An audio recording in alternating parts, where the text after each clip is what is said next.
Oh ya, silahkan Mas Giger, waktu dan layan dipersilahkan. Saya Oke, nanti izin 3 menit terakhir saya reminder. saya punya 10 menit, jadi saya bikin presentasi yang nggak terlalu panjang untuk ini, tapi kurang lebih saya mau mengajak teman-teman yang kebetulan sudah itu ya, ikut sesi ini sepanjang 4 kali untuk merefleksikan sebetulnya gimana sih cara kita untuk melakukan etnografi spasial dan mengabstraksikan itu. Yang pasti satu hal yang saya bisa bilang ke teman-teman dan dari awal gitu kan, itu adalah ketika kita berusaha untuk melakukan etnografi spasial, kita itu sebetulnya apa namanya, bagaimana cara kita mendapatkan pemaknaan tentang ruang bersangkutan itu kita mengalami itu. Caranya adalah dengan mengalami itu. Tadi kan seperti yang juga sudah kita dengar dari apa namanya Mbak Abel, yang dilakukan adalah dia ada di ruang tersebut. Pada saat yang sama dia juga mencatat gitu kan. Pada saat yang sama juga yang terjadi bukan cuma ada di ruang tersebut, tapi yang juga penting adalah kata kunci kedua yang saya tulis di sini, mengalami bersama gitu. Jadi mengalaminya nggak sendiri, karena itu akan membangun satu konsep yang berbeda dengan ketika kita mengalaminya sendiri. Jadi kurang lebih mengalami bersama berkali-kali itu saya tegaskan di sini adalah sebuah strategi dalam melakukan etnografi spasial. Kita bisa lanjut dulu ke apa namanya slide kedua. Oke, jadi ini itu ya, apa namanya, sudah menjadi asumsi kita dan saya pikir teman-teman juga sudah mempelajari selama 4 sesi ini bahwa ketika kita bicara soal, apa namanya, apa yang perlu kita miliki gitu sebelum kita melakukan penelitian etnografi tentang ruang adalah produksi sosial, ruang itu diproduksi secara sosial. Ini adalah teori yang menurut saya nggak terhindarkan ketika kita berbicara soal, apa namanya, penelitian etnografi keruangan. Jadi dengan kita mengetahui bahwa sebuah ruang itu memiliki makna secara diberi maknanya secara sosial dan diciptakan maknanya secara sosial, kita akan tahu gitu bahwa ruang itu tidak pernah bermakna tunggal dan tetap. Selalu ketika kita bicara tentang sebuah ruang, itu ada berbagai makna yang ditempelkan di situ dan ada berbagai cara bagaimana kita apa namanya memaknai itu dan ya eh, dia juga satu hal yang perlu saya tekankan selanjutnya adalah tidak pernah stabil maknanya. Jadi bahkan di antara satu orang sekalipun dia nggak pernah stabil.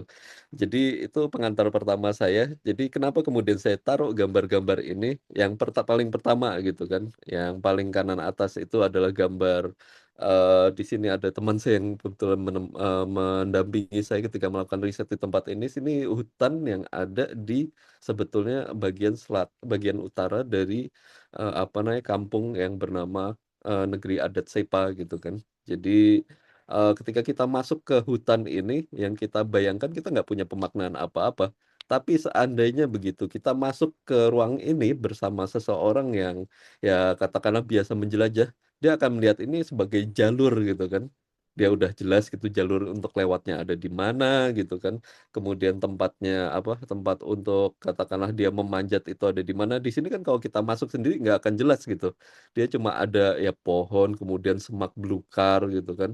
Tapi begitu kita masuk bersama orang yang mendampingi riset kita, orang yang bersama dengan mereka kita melakukan riset etnografi, dia akan langsung berubah sebagai ruang. Itu dia kenapa saya menekankan pentingnya untuk mengalami ruang secara bersama.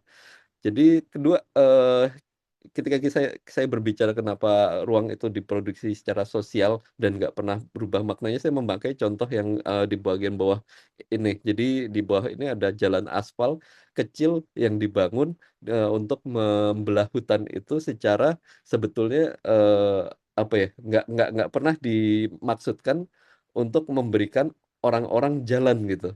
Jadi itu jalan yang dibuat sebetulnya oleh pemerintah untuk membuka tempat pembuangan sampah dari kabupaten.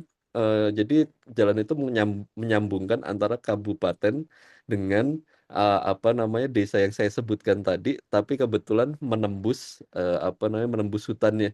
Tapi kemudian berkat adanya hutan apa namanya jalan tersebut, Kemudian makna dari hutan yang sebelumnya bagi sebagian itu nggak terjamah menjadi sesuatu yang terjamah. Jadi teman-teman bisa lihat di gambar selanjutnya di sebelah kanan. Jadi dari sebelumnya dia tempat yang nggak terjamah dan mungkin bentuk-bentuk daripada biasanya tanaman-tanaman komoditas yang ada di sana ya, tanaman komoditas yang sifatnya ya tumbuh memang ya di antara apa namanya tanaman-tanaman lain gitu secara liar. Sebagai akibatnya karena orang bisa bolak-balik ke sana, itu bisa kita lihat di sebelah kanan bawah itu menjadi kebun.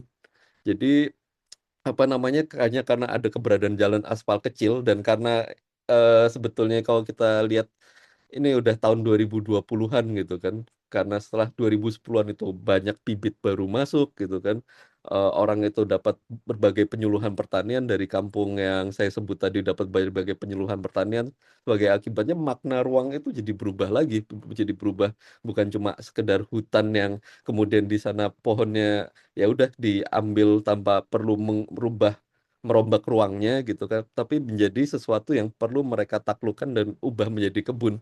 Jadi bisa kita lihat dalam bentuk gambar di sini, ini sebelumnya hutannya seperti yang saya taruh di atas ini, tapi kemudian berubah menjadi kebun yang ya dikelola sebagai ya kebun yang mirip dengan kebun-kebun mungkin yang kita bayangkan di Jawa gitu. Jadi kita bisa lihat gitu bahwa ruang nggak pernah bermakna tunggal dan tetap dan menjadi penting untuk kita mengalami itu bukan cuma sendiri tapi bersama. Kita lanjut ke slide selanjutnya.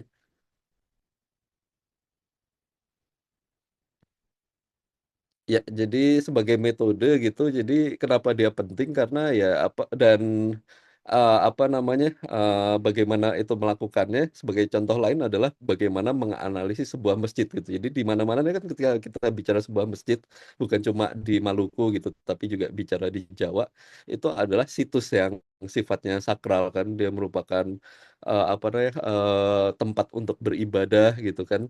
Jadi apa namanya ketika saya bicara ini masjid ini gitu kan, saya bicara tentang sebetulnya bukan cuma situs yang bersifat sakral, betul dia situs yang bersifat sakral, tapi dia juga punya berbagai makna lain karena sifatnya yang sakral itu kemudian orang menaruh layer demi layer makna di atasnya dan itu cuma bisa kita maknai ketika kita mengalami itu bersama gitu dengan orang-orang. Jadi bahkan cara untuk mengalami itu tentu saja bukan cuma ada di sana langsung. Bahkan ketika kita misalkan ngelihat apa Instagram tentang ruang tersebut dan gimana apa namanya warga memaknainya gitu kan, itu juga bagian dari mengalami bersama gitu. Lanjut saya kemudian bikin beberapa itu cara ekstrapolasi data dari sini gitu.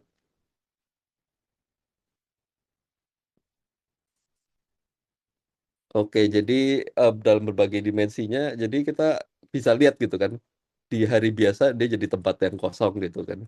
Di hari raya dia jadi tempat yang ramai. Di Instagram dia menjadi identitas kampung. Jadi kita misalkan ketika melakukan etnografi kan, tentu aja teman-teman mungkin udah mulai bisa membayangkan setelah 4 sesi ini. Kita ikut ajang sosial, dan ketika kita ikut ajang sosial, kita melihat di sana dia menjadi pusat dari kampung. Jadi di tempat saya misalkan penelitian di Maluku, dia apa namanya jadi tempat di mana orang-orang mulai berangkat gitu ketika mau misalkan melakukan ritual ada ritual hadrat gitu kan ritual apa namanya mereka melakukan tari-tarian apa namanya ketika Idul Fitri atau Idul Adha gitu kan ketika mau pergi ke tempat pengantin gitu berangkatnya dari masjid duluan gitu kemudian ketika kita mengalaminya lagi lewat laman media sosial dan laman media sosial itu kan ada caption dan kita sendiri juga tahu gitu karena kita pengguna media sosial kita menggunakan itu untuk merepresentasikan kehidupan kita dia menjadi sesuatu yang mengedepankan simbol kampung gitu kan menjadi inti Mas dari Giger, kampung 3 menit nih waktunya 2 menit lagi. Ya. ya aman. Oke, terus kemudian orang yang luar yang lewat kampung ini biasanya maknanya yang khas yang ada di Maluku atau mungkin juga itu ya Papua dan mungkin Maluku Utara gitu kan.